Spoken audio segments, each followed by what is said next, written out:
So I just spent an embarrassing amount of time on the phone with Geek Squad because I thought my camera was broken. Turns out the battery was dead.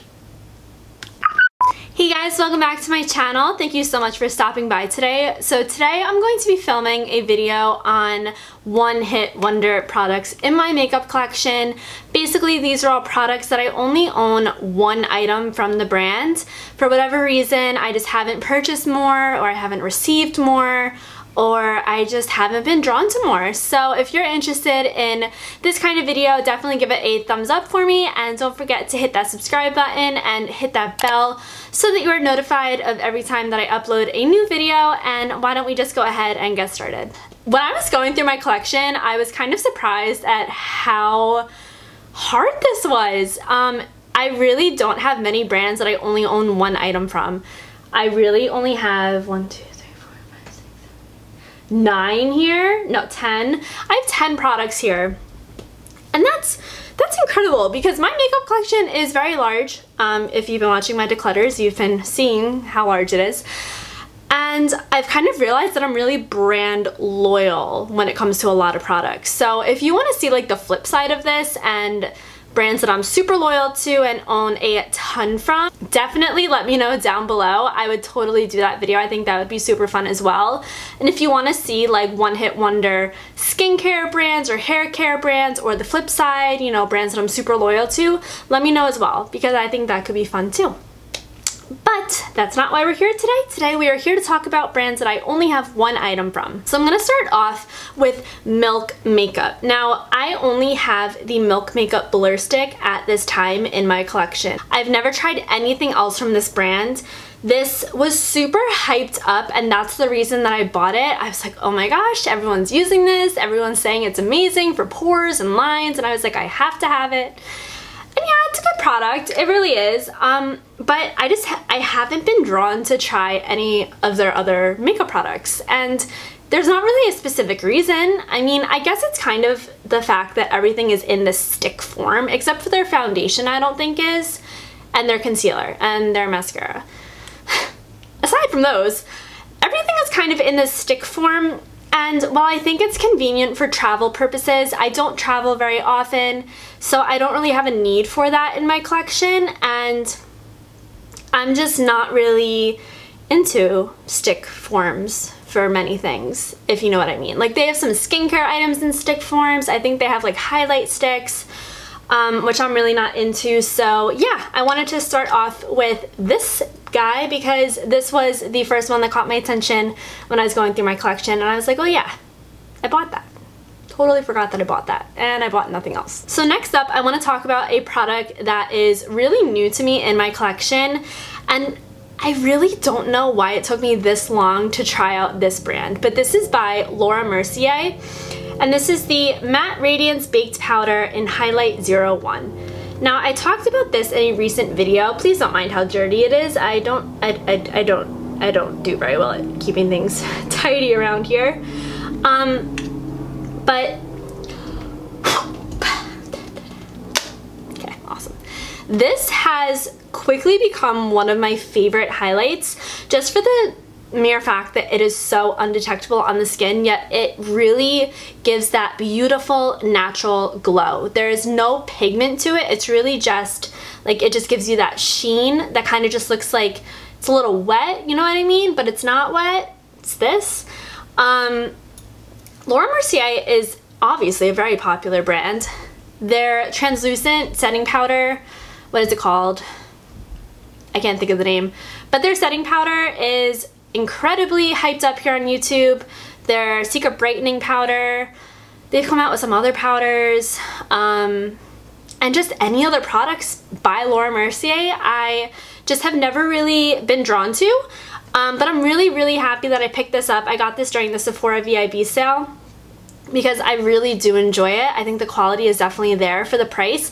It is a pricier brand. I think that may be one reason why I am deterred from buying from like this and Milk Makeup, because it's like, it's so expensive that to purchase it and then like go in blindly and not really know like if I'm gonna like the quality. Like, yeah, you can watch reviews, but everyone's kind of different.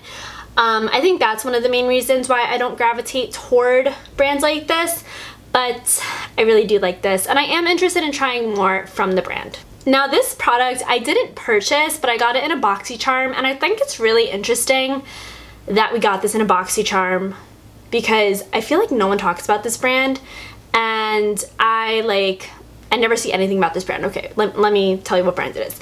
This is by Cargo, and it's the Cargo HD Picture Perfect Highlighter in Bronze. This is incredibly too dark to be a highlight on me. I can never open this. That is what it looks like in the pan, and it doesn't look that dark, but for my pasty skin, that is not a highlight, and I also can't use that as a bronzer. This, if anything, would be like a blush topper for me. But again, I just really have never gravitated toward this brand. I don't even know where they sell this brand. Is it in Ulta? Is it in Sephora? Can I only get it online? So that's one of the reasons, I guess, why I don't gravitate toward it, is because I don't know where to find it. But even other than that, I feel like no one really talks about this brand, and I wonder if it's because they ain't that good. I don't really know. Honestly, I really haven't tried this. Why didn't I declutter this, guys? Please advise, why didn't I declutter this? I really don't know anything about this brand. Are they even cruelty free? I don't know. But yeah, I saw this in my collection. I was like, I should probably talk about that because I think this is a brand that really no one talks about. Let me know, guys. Have you tried anything from Cargo? Let me know if there's something that I should pick up down below. So this one actually really surprised me that this is the only item that I have from this brand. I actually think I have a makeup brush, but I'm not counting that. And this is by itCosmetics. This is the It Celebration Foundation. Not the illumination one, just the regular old Celebration Foundation. So this is basically a powder foundation. I use this as a setting powder just to add a little bit more coverage to a liquid foundation. And I have mine in the shade Fair, and I love this. I think this powder is awesome. Like, it's really good. I really like how smooth it is on the skin. It does give a little bit more coverage if you're wearing more of a light to medium coverage foundation and you just want a little bit more. This will definitely give it to you while also keeping your makeup in place all day.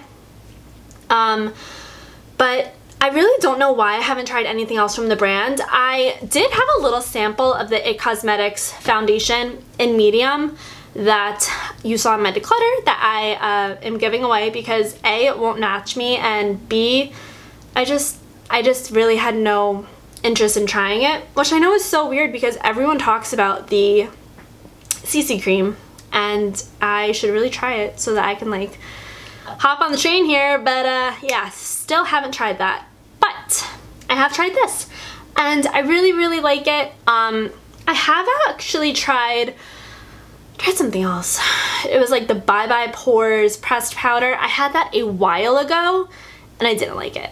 So that's like not in my collection anymore. So I'm just counting this as being the only item in my collection because it's the only item in there presently. But yeah, I wouldn't be opposed to trying more itCosmetics. It's a little pricey and nothing has really caught my attention yet. So this I wasn't going to talk about because I don't support this brand anymore, but I thought I'd just throw this in here just to show you guys that this is in my collection. And this is by NARS. This is the NARS Velvet Matte Skin Tint SPF 30 in Terre Neuve Light Zero. That's what that looks like, and I bought this just a little bit ago. And in my declutter, I did declutter my other NARS foundation that I had, the All Day Luminous something or other.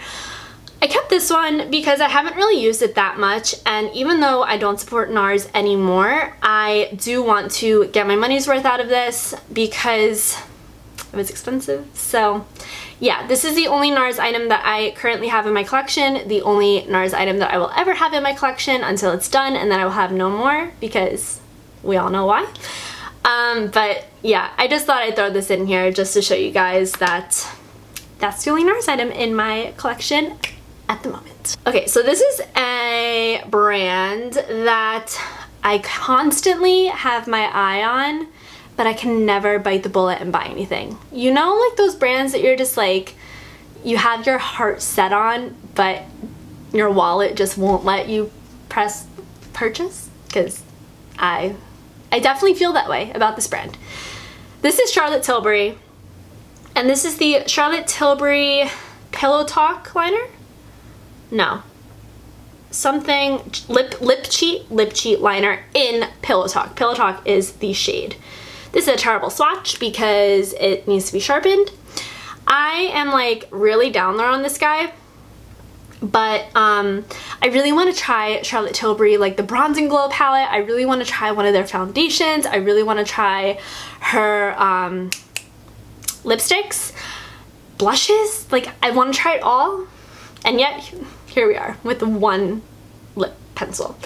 But I think one day I will go ahead and take the plunge and buy something else, but for now this is the only item by Charlotte Tilbury in my collection. I have tried her Magic Cream before, but I don't count that because it's not here right now, and it's also skincare, and you get it.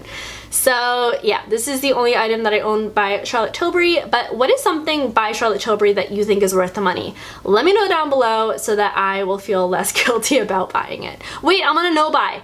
I'm on a no buy. I'm on a no buy. No buy. In the future, I could definitely see myself buying a couple of things from Charlotte Tilbury. Speaking of pricey brands, this is by Natasha Denona. Now, you've seen this palette a couple of times. You've seen it in my declutter. You saw it in a products I regret buying video. I actually really like this palette. I used it the other day for the first time in literally like a year, and I created like a really pretty blue look, and I was really pleased with it. So this is the eyeshadow palette 5 in 01, just like her 5-pan eyeshadow palettes, and the quality on these shadows is unlike any other. However, holy moly, is this an expensive brand. You guys already know, like, this is an expensive brand, like expensive. So that's like reason number one why I only own one thing from this brand. Reason number two, please see reason number one, really expensive. Like, that's really the only reason. Because like, if it was less pricey, I probably would buy other things. I'd buy another eyeshadow palette. I would buy, no, come here. Come here. Come here. Swear to God, being a cat mom is a hard job, but someone's got to do it. Come on. Yay! Ah! Oh, I love you. Mwah! Okay, so as I was saying, oh, this is gonna be difficult. As I was saying, this is really the only product I own from Natasha Denona because of the price. However, if it was priced a little lower, I would be interested. She did just come out with like a mini like blush and highlight compact that I would be interested in, but again, on a no buy. So someday in the future, maybe I will buy that, but other than that, this brand is just, it's just too high up there for me. This is another item that I got in a BoxyCharm, but it is the only item I own from this brand, so I figured I would just throw it in here. This is by Studio Makeup, and it's the On The Go eyeshadow palette, and this is in the Cool Down edition. Don't mind how dirty it is. So I honestly love this palette so much. So much. I think the quality is so good. I think this costs about $50 if you were to buy it, which is a little steep for 9 eyeshadows, but I really do think the quality is there. I did have the warm version of this palette, but I did declutter that, so this is currently the only item that I have in my collection by this brand. Again, I have no idea where you can buy this brand. Ulta, Sephora, some other website, Beautylish, I literally not a clue. And I don't really know like what other makeup they have, like what else they make. I really have no idea. I would definitely be interested in checking out this brand and kind of seeing what else they have out there. So maybe, you know, in months from now, when I am done torturing myself on this no buy, I will, you know, check it out. But I just thought I would throw this in here even though I didn't buy it myself. If you guys like cool toned eyeshadows, I highly recommend this palette. This is my favorite cool toned eyeshadow palette for sure. Next up, we have an item from itCosmetics. Now this is the BH Liquid Foundation in Naturally Flawless. And I'm so sorry, but there's no shade and no other information on this bottle. So here we are. I got this at Ulta Beauty. Can we focus, please? I got this at Ulta Beauty a little while ago. I had like this moment of weakness where I purchased like 6 foundations at once. Great, that's why we're on a no-buy. But I love this foundation. But this isn't a review video, like I'm not here to review anything. I just want to let you know that I really do like this foundation. I would definitely be interested in trying more from BH. Like their Take Me to Brazil palette looks really interesting. Their Zodiac palette looks really interesting. There are a couple of other palettes that look really interesting. How many times can I say really interesting? I did have the Carly Bible eyeshadow and highlight palette, like the collab palette. I did declutter that just because I wasn't like in love with it. It wasn't a quality thing at all. I think the quality is perfect, but there were tones that I just wasn't reaching for that I have in other palettes, and it just wasn't my favorite, so I gave that away. So this is currently the only item from BH that I have in my collection, and for how affordable BH is, this is a brand that I definitely have my eye on and I would definitely consider purchasing from in the future, especially since now they're sold at Ulta. Done. I love Ulta. I love Ulta's reward program. I love their shipping. I love how accessible they are. I love their return policy. Love everything about them. Love their customer service. Just love them. Why did I just go off on like a love note tangent about Ulta Beauty? What I'm trying to say is I would definitely be interested in buying from this brand in the future. But yeah, I just haven't. In the past, actually, I had another palette. This was literally the first eyeshadow palette I ever bought. Like the first, I wish I still had it to show you guys. It was this huge thing. It was like 3 layers and it had like 30 eyeshadows per layer. They were like super itchy beachy tiny, but they had every color under the sun. The quality wasn't great, but it got me through my first couple of years of doing makeup. I love that palette. It's definitely a brand that I would be interested in trying more from in the future. Let me know, do you guys like this brand? What are some like hidden gems by this brand that you would recommend? Let me know. I would love to check them out. Okay, so the very last brand that I only have one item from in my makeup collection. So this is Violet Voss, and this is the Violet Voss Pro Ride or Die palette. I was so stoked when I bought this. It was literally $75, but hello, look at it. It's so pretty and it's so big and it's like, hold on, I need to show you the mirror. Look at that mirror. Whoa! I know. Like, I don't think there's anywhere else on the internet that gets as excited about mirrors as the beauty community does. It's like, wow, guys, it has a mirror. Wow, mirror. Like in in normal day life, do people go like, whoa, this bathroom stall has a mirror? Anyway, it has a really great mirror. I adore this palette and there's so much I want to try from this brand. I want to try their Holy Grail palette. I want to try that cool tone palette they have. I want to try the Nicole Conceal palette. It looks beautiful. There are a lot of palettes by this brand that have had my attention for a while. I keep looking at the viewfinder to make sure I'm recording because I'm a little frazzled today. A little frazzled. I love this palette. Their eyeshadow formula is so good. I don't really know of any other like items from them, like blushes, highlight, bronzer. I haven't seen anything. Let me know if you have and if you tried it and if it's good. But their eyeshadow formula, top notch. Definitely interested in trying more in the far future. Very far future. Alright guys, so that is going to do it for today's video. I hope that you enjoyed. I had a lot of fun talking about these items. It's kind of really interesting to go through your collection and notice what brands you really gravitate towards and what brands you just don't. So again, please subscribe if you like this video and if you like me, you know, if you like me. And I will see you guys in my next video.